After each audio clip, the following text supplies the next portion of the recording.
Welcome to the Bubblewrap Podcast. I'm Ashley Walker from HSE Advice UK, and we're here to protect your business and make safety pop. Welcome back to Bubblewrap, everybody. Hello. Hello. Hello. How we doing? Yeah, good. I'm cold. You turn the heating on. We've got a thermostat in there. Yeah, I know. It's just reaching. Alright. Right, so today we're going to be talking about Beyond the Clipboard. Yeah. Not ChatGPT driven. At all. Looking at modern trends in the health and safety world. Ooh. I know. There's quite a few up and coming things, and a lot of technology. That's sort of. Do you think people are scared of like AI? New stuff. I think I wouldn't say scared. I would say there's apprehension of using it. Yeah. I think it sometimes gets a bit of a bad rap. You know, that it generates very generic and almost incorrect information, if that makes sense. Yeah. So it's not, you could rely on it, but I think there's also a case of where people are not actually aware of how to use things like ChatGPT and other sort of AI search engines to their full potential. I really like ChatGPT for some things, like write me a safety briefing on this topic in the UK, and then it gives you stuff and you go, oh yeah, that's a good bit, oh yeah, I'll include that. I won't use it all. And I was speaking to someone yesterday and they said that they got into an argument with ChatGPT this week because I can't remember what he said, but he asked them to write something and he wrote back to them, well, that's incorrect. How's that? You can actually have an argument with it. But I think at first, earlier this year, late last year, when new AI coming, it can help you do this and this and this, and I've seen some really good stuff. Yeah. And stuff that do scare me, like, do you know, is that real? Will it actually work? When I was first introduced to AI, like the ChatGPT, it was a guy I used to work with, and he was like, "Oh, have you seen this new thing, ChatGPT?" And I was like, "No, what is it?" ChatGPT. Is it part? Do you know what I always get it wrong? ChatGPT. GPT. Anyway, he was like, "Have you seen it?" And I'm like, "No, what is it?" And he was like, "Oh, it's amazing, it's AI." And I was like, "Right, okay." And he got his laptop out and he showed, and he was like, I had like all these ingredients in my fridge. I just chucked it into ChatGPT. It's going to be like that the whole episode. Yeah. And he was like, and it spat out like 10 recipes I could make with all my ingredients. It was amazing. And I was like, oh, that's pretty cool. That is quite cool. And then I just left it at that. I was like, all right, wait, it can make you dinners. Making you dinners.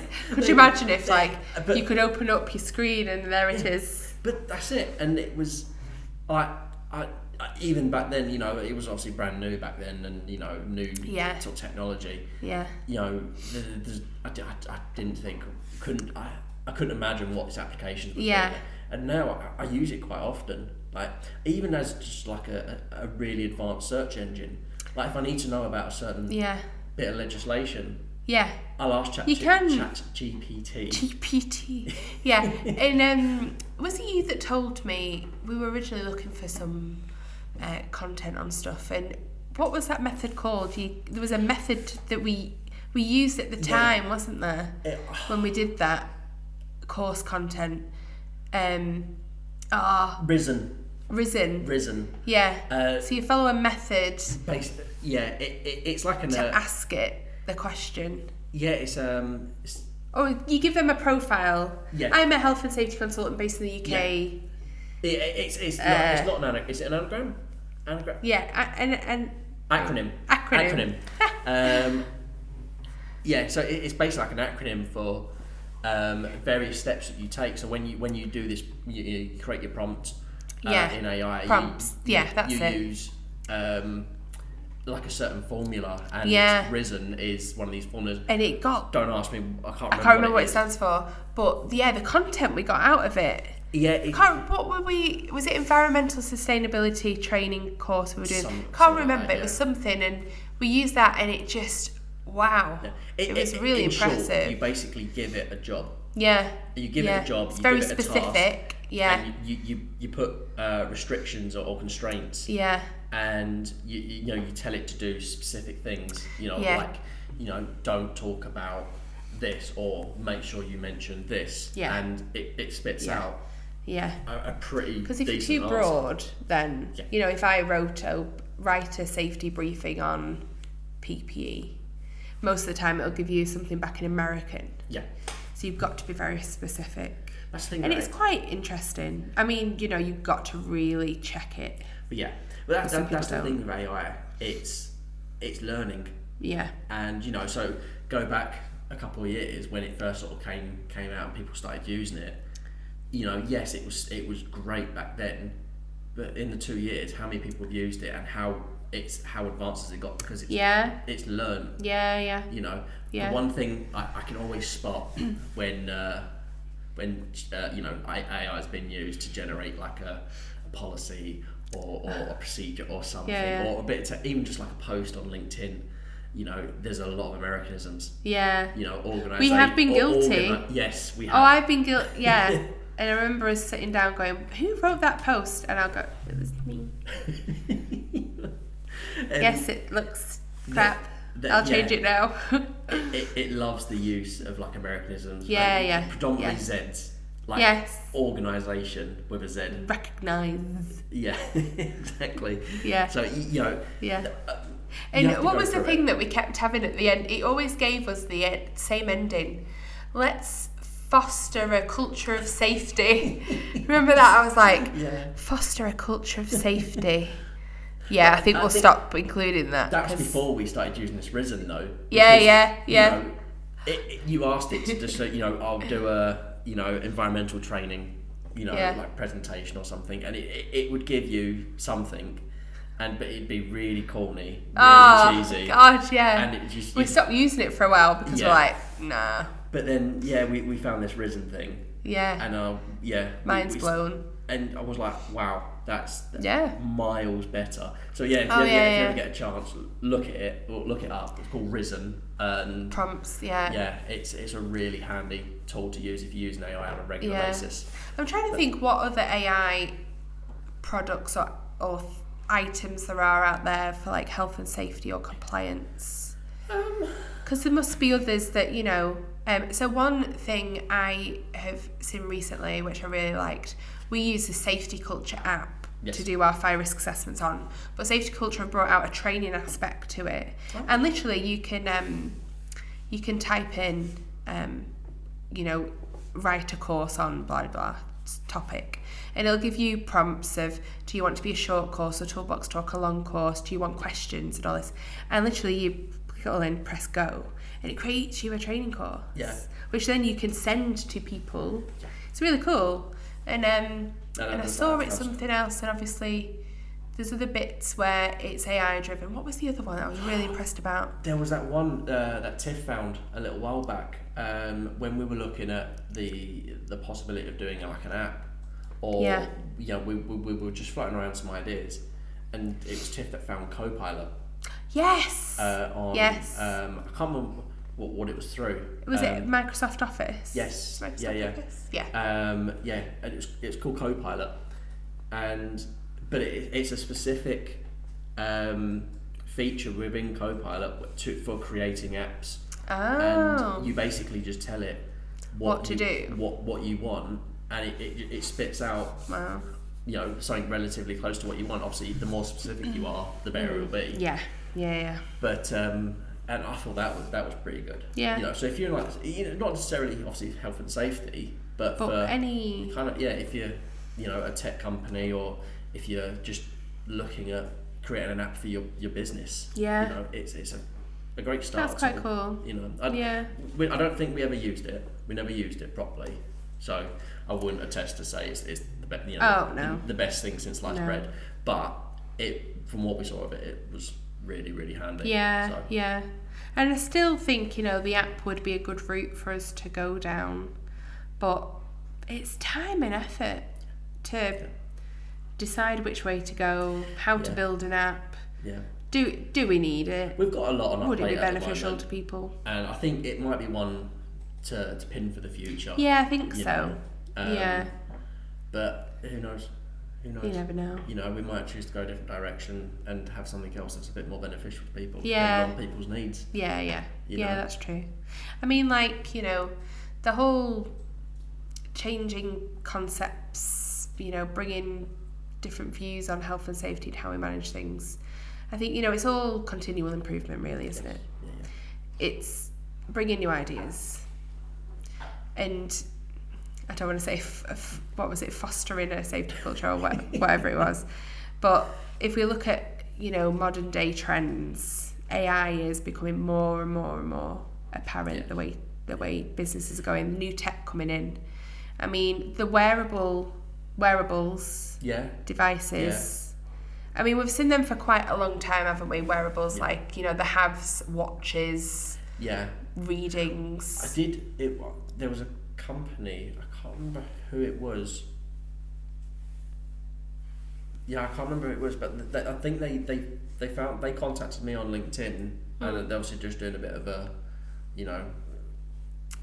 salesy. Yeah, it was a bit of a sales pitch, but I think it was more sort of directed at people in the health and safety industry. All right, yeah. Someone like ourselves. Just to find out who they are. And no, what it was is I connected with someone, and they sent that message. Thanks for connecting. I see you're in the blah blah blah, and it was a personalised message. Oh, okay. And so it got me kind of hooked, and then they sent me a link, and I looked at it, and it was a house device, a wearable device. But what you do is you put the it's a 2-part device. One part goes on the tool itself, and the other part goes on your belt or somewhere on the person. Okay. And it apart from recording data on how long you've used it for, the vibrating tool for, and how often you use it, and that sort of thing.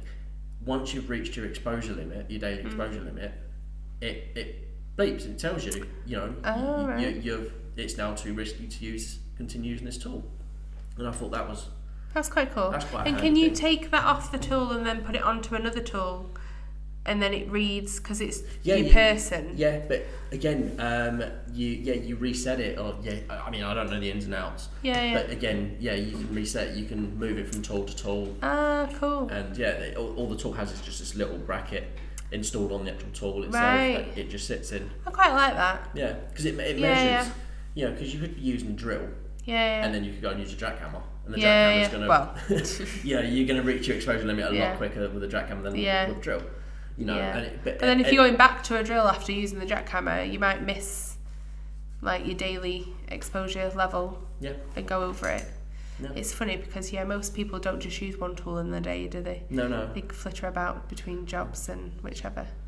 Yeah. So, and I really liked that Dust Canary. Well, I think that was a brand name, but the Dust Canary was monitoring levels of dust in the atmosphere or in the air close to the machine.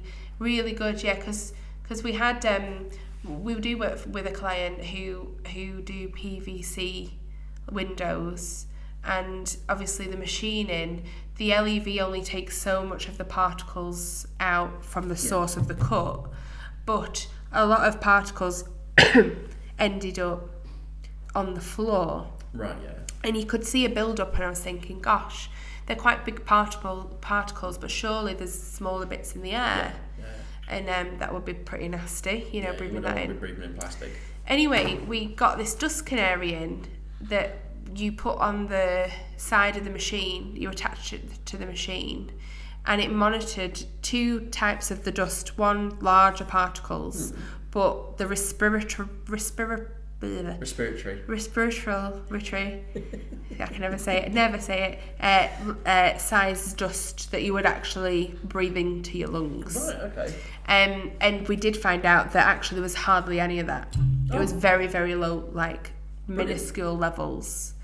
Because even though they had the LEV, we were wondering, do they need masks, whichever. But the particles were that big, actually, it didn't matter. Yeah. So we did monitoring over the course of, I think it was 6 months, I can't quite remember, on the different machines around the workshop. And it turns out, actually, there's very, very low levels of respiratory dust. I'm not wanting to say respiratory. Respiratory. Respiratory. Respirable? Respirable. It's a funny word. I promise we know what we're talking about, we but do know how to speak English. Tongue twisters. Yeah. And then it was the same with the HAVs as well, because I first went in, they had different tools and whichever. Yeah. They had very low levels of HAVs, like not even enough to put in a calculator. Oh, wow. Very, very low level. Wow. Yeah. So that was another sort of hazard that we thought, oh, right, that's fine. It's not really a concern. No. But the dust one, but you have to check it, don't you? You can't say, oh no, it's just big bits of plastic, it doesn't matter. No, do your checks, monitor, and then you've got evidence of that, And another thing that I've seen recently is with the VR and AR training. Ooh, what's AR? Augmented reality. Augmented. So, you got virtual reality, which is where it chucks you into a weird, wonderful world. But the augmented is where you put your headset on and it converts your current space and it augments it. So if we're using this space here, like on this table, for example. Yeah. You put the goggles on and all of a sudden you've got like a vase of flowers. So freaky. But what? And that's what augmented reality. Right. Okay. It augments your current reality. Right. Virtual reality is completely different. You're walking in a mountain in Japan. Oh, okay. Yes. But I've seen where it's like a safe way of demonstrating slips and trips and things and like hazards. Oh, so you put the VR on and you're in a room and you go what's your hazards? Yeah. So basically, we've all I think we've all done it once or twice where someone's been trying to teach us about hazards or something. Especially when we were learning in our early days of career. Yeah. And they've set up some hazards in the room and they've gone right. Where are the hazards? Okay. Or you get your little animation on your PowerPoint slide. And that's it, or that's it. The other ones, IOS do it a lot, don't they? They give you a scene and you've got to circle all the hazards. Yeah. And you feel like a kid at school. Oh my god, yes! I see a slip and trip. Oh, there's someone on a ladder. But they also start arguments as well, because it's like, no, that's definitely not a hazard, Oh yeah. But, I've seen that before. the AR version of that, or the VR version of that, is just that bit in depth, and it's a lot more interactive. Well, it's interactive and it's a lot more engaging for like students. Oh, that's cool. I think it's a really good piece. Because if you you could have set it up like if you're doing a course with guys on a construction site, you could set the site up in the virtual reality where you're walking through the construction site and you see all these different people getting harmed exactly. But without the actual hazards being there. So because I'm a visual learner. I need to be able to see stuff. And I think what was it, when we had Alex who was done a couple of days work experience here with us, and you asked me to go through his risk assessment with him, and I was trying to explain it, and then I thought, right, well, I'm going to pop off and to the loo, and I left the mail. I said, right, there's something in this room. Can you find it? And it's essentially that, but a technological version of it. Okay, and that's, it's like, right, there is a hazard in this room. Did he find the hazard? I think, he did. What was it? It was setting up a hazard for him. No, that's so mean. No, it was cloths on a radiator, a cold radiator, may I add. Cloths. You put cloths on a radiator? No, you did. I just pointed it out to him. What's wrong with cloths on a radiator? It's a fire hazard. Get over yourself. Tiff? No. Overruled. Anyway. Get over yourself. Well, Oh, sorry. If it was a conductor heater or a heater, you know, with the heater, yeah. I don't know what they're called now. Not an oil heater, the one with the fan heaters. Yeah. I don't know. Oh, those ones I hate. Yeah. I hate the those ones where you ones. see the elements heating up. Yes. Yeah. A cloth on one of them, sure. Oh yeah. No. A radiator. I was being. Yeah. You're being a dick. Yeah, I was being. Anyway, it's that sort of thing. And Yeah, I get you. think I get you. It's a really handy piece of technology, I think. Yeah. You know, when you. Ooh, I really want to try it now. Yeah, I think it was. Maybe just. I wonder where does it? I think we have to. Yeah, we get our own stuff. It's just a great excuse to get a medical. Oh my god, here we go. My mind's going crazy. We could do training courses with VR headsets. I can see it now. Tiffany's like, rein it in. I'm going to encourage it, and I'm just going to watch her go red. You see the pound signs. Another one, which Here we go on my list. drones. Oh. Yeah. Oh, for like site inspections. Yes. So Visiting like places that you couldn't walk to, or basically, or like rooftops and things like that. Now, I know obviously. Oh yeah, of course. Other industries use it all the time. I know the fire brigade have been using it using drones for a few years now. Yeah. And I know like structural engineers, they use them. Roofers, big roofing companies, they use them as well. But I can't see why it can't be used in health and safety. Yeah. You know, Well, you know, if you think about like a big crane, an overhead crane in a factory, you could send the drone up to check components, check rust, check all sorts, couldn't you? Yeah. I say I know. You know, I never even thought about drones. Yeah, and you know that of all the sort of technology out there, that I know they're expensive and they can be expensive, but they're still at the more affordable end of things. Yeah. You know, the way I see it is what's more important. You know, saving £2,000 on a, you know, not getting the decent drone. Yeah. Or sending someone up onto a roof that's got no, you know, no edge protection or no clip-ons or anything like that. Yeah. And you know, I think that's a really useful bit of technology that I'd like to see more of in the health and safety industry. You know, using that sort of technology.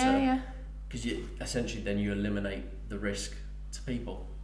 You know, and you don't even need. Yeah, I think it's a really great idea. Yeah, I think it's a really handy bit of technology. Yeah, I wouldn't even thought about it. But because they are very popular now, aren't they? Yeah, Drones. Yeah. I know there's depending on the type of drone and where you fly it and how you fly it and how yeah. I know obviously there's. We see those videos all over TikTok of someone flying their drone and some don't get me started person's out there. You can't fly your drone here. Don't get me started on those. I love them. Conflict. No, it's funny. You can't, but there's obviously like you can't fly near airports and stuff like that, and you know there's like drone restrictions. Yeah, but why would you? Stupid. No. Oh yeah, no, it is. But people are stupid sometimes. Yeah. But they'll be shot down, no doubt. But no, if you're just using just a little drone just to get a better view or something. Yeah. Where, you know, where you were seeing that, you know, like a questionnaire, can the risk be eliminated or work at height risk be eliminated? Yes, it can be, because we've got a drone that can get up there and do that check. Yeah. You know. Oh, I like that idea. Yeah. Maybe we should invest in a drone as well as no. VR. I'm all right driving a car. Not flying. Well, I don't do gaming, you right? You don't get in the drone. No, I mean like. Right, all right. I'll scrap that comment.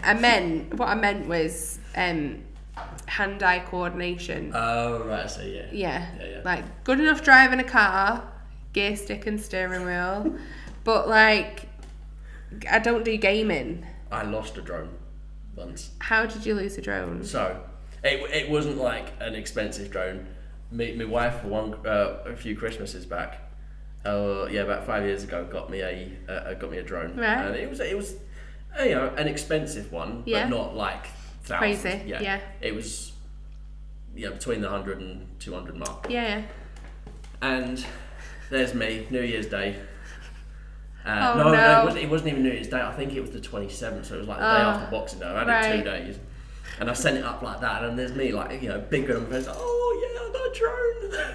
And why is it not coming back? And the wind was just taking it. And I could see it getting further and further away, and I'm like, oh shit. No. And then it just drops out the sky, because it's lost contact with the... And I'm like... And I'll go and look for it, and I just cannot find it. I honestly think it's on top of a Lidl. Oh right, really? If you live near a Lidl in Bedford, in Greater Manchester, it might be on there. There's a free drone up there for you. So like, if a drone does go out of range, it doesn't just fall shoot down quickly, an expensive does it? one will come back to you when it is it DJI and those the sort of really well-known brands. If it runs out of battery, or when it's low battery, or when it runs out, it sort of goes out of range. It just comes back to where you are. It just comes back to a home-in spot. Whereas this one it wasn't that advanced, so it went up and went away. So you went too high? Is that what you think? No, it's just the wind. I didn't know what I was doing with it. There was a certain setting on it where it doesn't matter what way you faced, it always homed to the controller. Okay. So if I pressed forward, it would go forward. If I pressed back, it would go back. And that was based on the controller.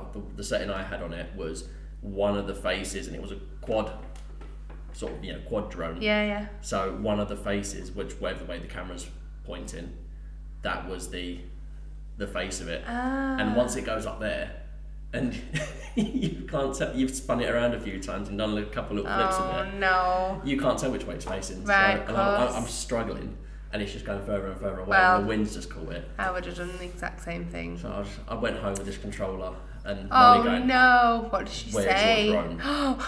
I've lost it. I'm sorry. Bless her, she went and bought me another one. Did she? Yeah. And oh my god. She said I wasn't allowed to use it until I knew how to use it. Practicing in the house. That was really good of her to buy you another one. Blooming hell. Yeah, no, she was very understanding. Oh. But what a lovely she wasn't happy. No. Yeah, she was very but understanding. That was... I was physically upset. Oh, well, yeah, because you lost your drone. She could see it. I think she pitied me a little bit. What do you like? But yeah, I think it was that's a great technology to use. Yeah, I think I'd like to see more of that in the future. And I think we've got a lot to learn. Well, I personally have a lot to learn about what future of safety looks like, technology, AI, new products out there. I'd love to know about any developments that we can take on board and recommend to our clients. Any manufacturing, innovation, stuff like that. So if there is anyone out there who thinks, we should know about that we can advise our clients on, comment below. Please get in touch, because we need to look at the future and how we adapt to our ways of working. Software solutions, we have a look all the time for software, and new things come up all the time that does a good job, but is there anything better? I think we want to progress, and we want to progress with the times. We don't want to fall into that trap of being the old fuddy-duddy, always the best way type of thing. We want to innovate as well as and bring the best solutions to our customers. And if that means sort of exploring new technologies and stuff, then I think it's something we should definitely consider. We should look at 100%. Cracking, that was a good one. Thank you. Thanks everybody. Cheers. Thank you for joining us today. If you enjoyed our episode, please subscribe to our channel. All links to our social media are in the description below, and if you have any questions, please leave a comment or message us. Bubblewrap, to protect your business.